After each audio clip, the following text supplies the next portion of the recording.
এই তিনটি ভুল আপনার দোয়া কবুল হওয়ার পথে বাধা হতে পারে। নিজেকে সত্যভাবে যাচাই করুন এবং ভিডিওটা শেয়ার করে অন্যদেরকেও জানার সুযোগ করে দিবেন। যদি আপনার মাধ্যমে কেউ এই হাদিসটি জানেন, তাহলে সেটি আপনার জন্য হবে সাদকায়ে জারিয়া। এক, নামাজে অবহেলা, কখনো দেরি, কখনো বাদ, কখনো শুধু অভ্যাসবশত পড়া।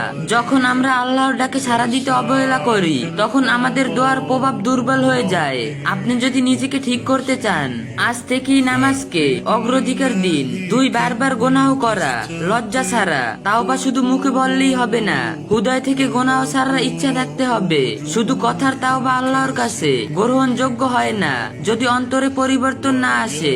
সত্যিকারের তাওবা করুন, আল্লাহ অবশ্যই ক্ষমাশীল। তিন, কৃতজ্ঞতার অভাব, শুকরের বদলে অভিযোগ। আল্লাহ যা দিয়েছেন তার জন্য শুকরিয়া না করে যা পাননি তার জন্য অভিযোগ করা, এটি দোয়ার শক্তি কমিয়ে দেয়। আপনার হৃদয়কে শুকরগুজার বানান, ইনশাল্লাহ বরকত বাড়বে।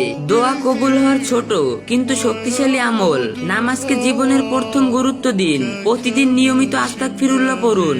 অন্তর থেকে আল্লাহর প্রতি শুকরিয়া আদায় করুন।